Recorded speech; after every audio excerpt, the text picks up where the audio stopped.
अस्सलाम वालेकुम गाइस। आज की इस वीडियो के अंदर हम लोग डिस्कस करेंगे क्वेश्चन नंबर 2 है ये। हमने एक्सरसाइज नंबर 2.4 हमने स्टार्ट की हुई थी। तो आगे तरफ मैं आता हूँ। ये हमारा पार्ट, इसको मैंने चेंज कर दिया, ये पार्ट है 4। अब 4 पार्ट की टर्म्स क्या है जी?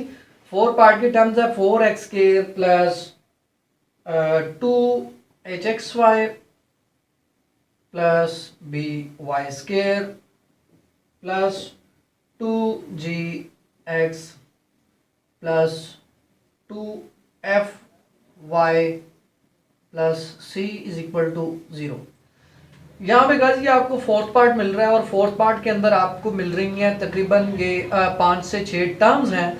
तो एक तो गाइस आपको जो सबसे इम्पोर्टेंट चीज़ है वो ये है, जो आपको याद रखनी है वो क्या है कि आप इधर x और y को आप वेरिएबल्स कंसिडर कर रहे हैं, जबकि बाकी के h और b g f ये जितने भी हैं डिफरेंशिएशन के अंदर हम लोग इनको एज ए कांस्टेंट कंसिडर करते हैं।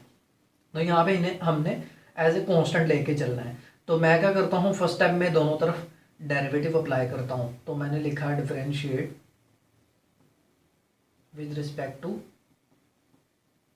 x के रिस्पेक्ट जनाब हमने डेरिवेटिव लिया। मैं लिखूंगा d/dx of 4x² plus 2hxy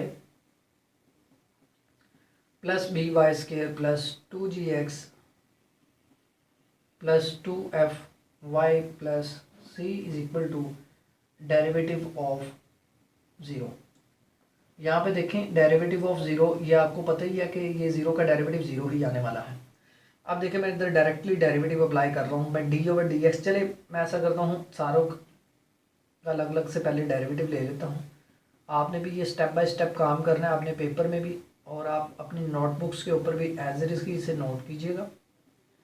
d/dx of by² plus d/dx of 2gx plus d/dx of 2fy plus d/dx of constant is equal to 0। अब गाइस ये देखिएगा यहाँ पे ये आपको 4 मिल रहा है कांस्टेंट, और इस कांस्टेंट को आप क्या करेंगे, इस कांस्टेंट को आप एज इट इज ही बाहर ले लेंगे। इस कांस्टेंट को जब आप एज इट इज बाहर लिखेंगे तो ये बाकी रह गया x²। अब x² का डेरिवेटिव क्या आएगा? मैंने आपको बताया था कि जब भी कांस्टेंट और फंक्शन मल्टीप्लाई हो रही हो डेरिवेटिव के आगे, तो आपने क्या करना है, कांस्टेंट को बाहर एज इट इज लिख देना है और डेरिवेटिव ले लेना होता है इस फंक्शन का। इस फंक्शन का आपने डेरिवेटिव लेना। तो मैंने भी यही काम किया कि इसका डेरिवेटिव ले लिया। इसका डेरिवेटिव क्या आने वाला है, x² का 2x, तो मैंने इसे डायरेक्टली लिखा 2x। अब यहाँ पे देखिए गाइस कि 2 और h ये दोनों के दोनों ही आपके कांस्टेंट्स हैं, ठीक है। तो इसको हमने एज इट इज लिख देना है, यानी 2h। और आपने डेरिवेटिव किसका ले लेना है, डेरिवेटिव आपने ले लेना है xy का। चलिए मैं इधर डेरिवेटिव फिलहाल लिख लेता हूँ। और b को हमने एज ए कांस्टेंट कंसिडर करके हमने बाहर लिखा और हमने कहा जी d/dx ऑफ y² प्लस यहाँ पे देखिए 2 और g भी आपका एज इट इज ये कांस्टेंट ही कंसिडर किया जाएगा और x का डेरिवेटिव क्या आएगा, 1 आएगा, प्लस 2f ये कांस्टेंट है। और y का डेरिवेटिव इधर क्या आएगा, y का डेरिवेटिव आपको पता ही है कि dy/dx हम लिखेंगे, प्लस c ये एक कांस्टेंट है, कांस्टेंट का डेरिवेटिव हम लोग 0 लिखा करते हैं, इज इक्वल टू 0। तो यहाँ पे देखिए मैंने क्या किया है, इस टर्म के ऊपर डेरिवेटिव अप्लाई किया तो ये कांस्टेंट आ गया। ये 2f आपने कॉमन ले लिया, यहाँ पे 2g कॉमन लिया, यानी सारे के सारे कांस्टेंट्स आपने कॉमन ले लिए। और वेरिएबल्स में आपने क्या किया, वेरिएबल्स के ऊपर आपने बेसिकली डेरिवेटिव लेना होता है, अप्लाई करना होता है। तो यहाँ पे हम लोग सेम काम कर रहे हैं। 4 को 2x के साथ जब मल्टीप्लाई करेंगे तो ये आपको मिलेगा 8x प्लस, अब देखिएगा 2h, यहाँ पे xy के ऊपर डेरिवेटिव अप्लाई करना है। हमने पार्ट 1 और पार्ट 2 के अंदर इसके ऊपर डेरिवेटिव अप्लाई करना हमने सीख लिया होगा। ये आप इधर आप इसको दो फंक्शंस कंसिडर करेंगे, x और y को। तो यहाँ पे क्या अप्लाई हो सकता है, डिफरेंशिएशन का कौन सा रूल अप्लाई होगा, वो उस रूल का नाम है प्रोडक्ट रूल।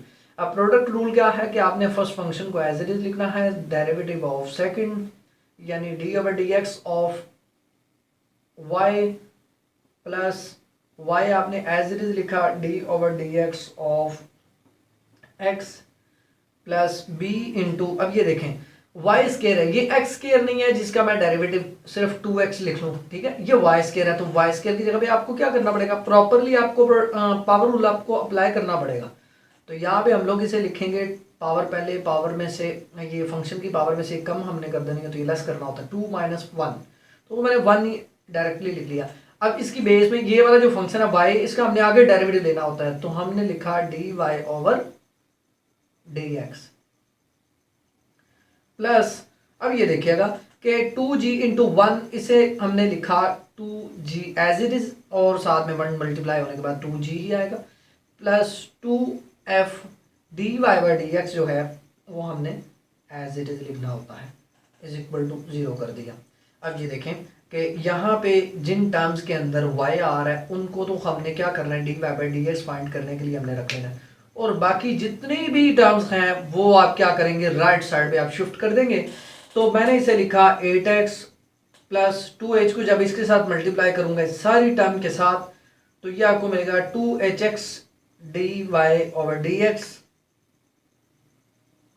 प्लस 2h को जब y के साथ मल्टीप्लाई करेंगे तो ये आपको मिलेगा 2hy dy/dx ऑफ x, क्या आएगा यहाँ भी ये आपको 1 मिलने वाला है, तो इसको हमने 1 लिखा, प्लस b को 2y से मल्टीप्लाई किया तो ये आएगा 2by, सॉरी ये आपने लिखा 2by और dy/dx इनटू प्लस ये 2g हमने लिखा plus 2f dy/dx is equal to 0। तो ले गाइस, मैंने क्या किया, मैंने यहाँ पे क्वेश्चन जो टर्म्स थी उनको एक अरेंजमेंट की फॉर्म में हमने लिख लिया। अब हम क्या करने वाले हैं, अब हम ऐसा करेंगे कि जिनमें dy/dx पड़ा हुआ है ना, जिनमें dy/dx है उनमें से dy/dx कॉमन ले लेंगे। उससे पहले एक काम यहाँ पे किया जा सकता है, और वो काम क्या किया जा सकता है कि यहाँ पे सारी की सारी टर्म्स में एक नंबर है जो कि कांस्टेंट, आप जो कि एज ए कांस्टेंट आप बाहर कॉमन ले सकते हैं। तो वो नंबर कौन सा है जी, 2 को आप देख सकते हैं सारी की सारी टर्म्स के अंदर ये मौजूद है, ठीक है। तो इसे हमने क्या किया, यहाँ पे 2 कॉमन ले लिया। 2 जब कॉमन ले लेंगे तो ये बाकी आपको मिलेगा 4x प्लस hx dy/dx, क्यों, क्योंकि आपने 2 बाहर कॉमन ले लिया हुआ है। यहाँ पे आपने लिखा plus hy plus by dy/dx plus g plus f dy/dx is equal to 0।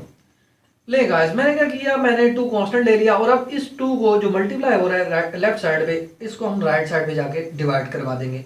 तो जब हम इसे डिवाइड करवाएंगे तो ये आपको पता ही है। चलिए मैं इसे इरेज कर लेता हूँ, सॉरी।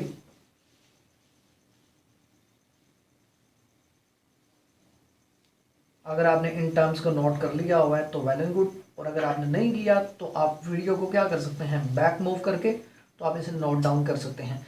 अब देखिए 2 को जब राइट साइड पे जाके 0 से जब डिवाइड करवाएंगे तो ये आपको मिलेगा 0/2, और 0/2 क्या आता है, ये आप लोगों को पता है कि 0/2 0 होता है।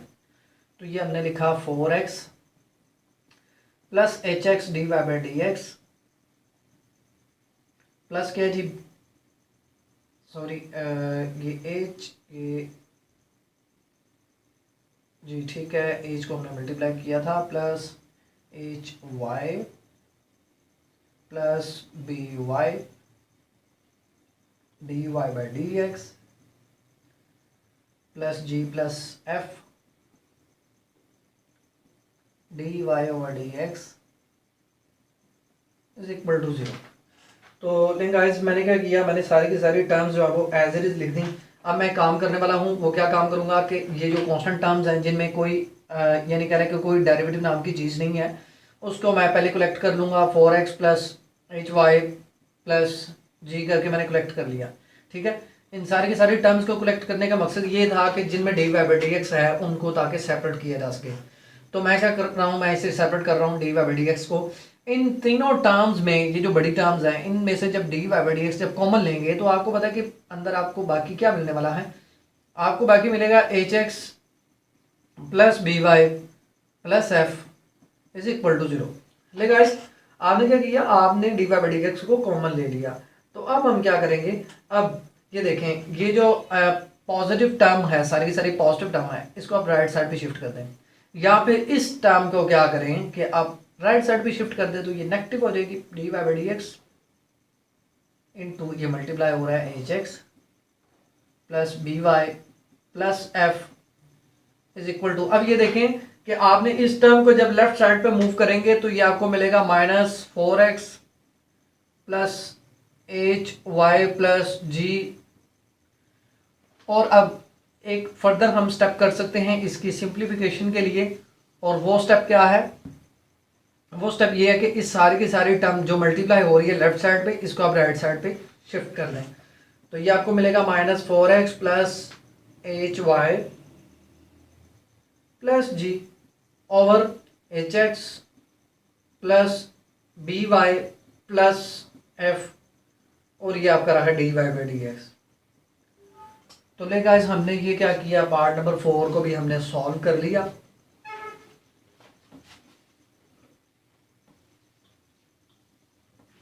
ये रहा पार्ट नंबर 4। अब ये पार्ट नंबर 4 से आगे जो नेक्स्ट जो पार्ट्स हैं, पार्ट नंबर 5 है और पार्ट नंबर 6 है, उसमें भी आपने क्या करना है, आपने लेफ्ट और राइट साइड पे, लाइक मैं इसका आपको आइडिया दे देता हूँ। तो ये देखिए, ये क्वेश्चन है x1 plus y plus y into 1 plus x is equal to 0। तो देखें गाइज, आप इधर डेरिवेटिव अप्लाई करेंगे, जब डेरिवेटिव आप अप्लाई करेंगे तो यहाँ पे क्या होगा, यहाँ पे ये आपका as a first function consider होगा, ये सेकंड फंक्शन, ये फर्स्ट फंक्शन और ये सेकंड फंक्शन, दोनों के ऊपर आपने बारी बारी क्या करना है, प्रोडक्ट रूल आपने अप्लाई करना है। और प्रोडक्ट रूल अप्लाई करने के बाद क्या करेंगे, आप d Y by D x वाली टर्म्स को एक साइड पे और बाकी वाली टर्म्स को आप एक साइड पे शिफ्ट कर देंगे, तो क्या होगा, वहां पे आपका आंसर आ जाएगा। आपको ज्यादा सिंप्लीफाई करने की यहाँ पे जरूरत नहीं है। मसलन कि लास्ट पे जाके स्टूडेंट्स कंफ्यूज हो जाते होते हैं कि लास्ट पे जाके हम लोगों को d Y by D x exact नहीं मिल रहा, तो गाइज आपको टेंशन लेने की जरूरत नहीं है। जब आपने d Y by D x एक साइड पे मूव कर दिया और बाकी सारी टर्म्स जितनी सिंप्लीफाई हो सकती थी उतनी आपने करके राइट साइड पे जब उसे लिख लिया है, तो आपको टेंशन लेने की बिल्कुल भी जरूरत नहीं है। ठीक है, समझे कि आपका आंसर आ चुका है। एज इट इसी तरीके से आपने नेक्स्ट पार्ट भी करना है, y into 1 minus X square और is equal to x into X plus X square plus 4 है। तो यहाँ पे भी आप नोट कर सकते हैं कि यहाँ पे भी इसको आप फर्स्ट फंक्शन कंसिडर कर रहे हैं और इसको आप सेकंड फंक्शन कंसिडर कर रहे हैं। इसी तरह से इसको आप फर्स्ट फंक्शन, इसको आप सेकंड फंक्शन कंसिडर कर रहे हैं। तो ये फर्स्ट सेकंड इनके ऊपर भी हम लोग क्या करेंगे, अगेन प्रोडक्ट रूल ही अप्लाई करेंगे, प्रोडक्ट रूल अप्लाई करेंगे।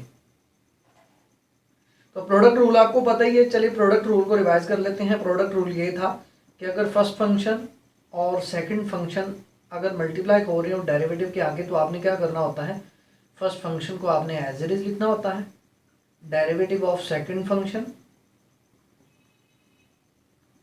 और उसके बाद प्लस साइन, फिर second function as it is और डेरिवेटिव ऑफ फर्स्ट फंक्शन यानी एफ ऑफ एक्स। तो लेकिन गाइस आपने इस तरह से आपने प्रोडक्ट रूल अप्लाई करना और करके ये आपने क्या करना है कि ये आपने ये वाला क्वेश्चन करके आपने कमेंट सेक्शन में आपने कह देना कि पार्ट नंबर 6 या पार्ट नंबर 5 इज सॉल्व। ठीक है, इसका आप हमें रिव्यू दे दीजिएगा, नीचे बता दीजिएगा ताकि हमें पता लग सके कि आप यहाँ तक हमारे साथ साथ चल रहे हैं और आप काम कर रहे हैं। ठीक है, तो बाकी के क्वेश्चन जो हैं वो नेक्स्ट क्वेश्चन नंबर 3 हम लोग क्या करेंगे, इसे नेक्स्ट वीडियो के अंदर हम डिस्कस करेंगे। ठीक है, तो अब तक के लिए मुझे इजाज़त दीजिएगा। अल्लाह निगहबान, stay blessed, stay inspired and love you all.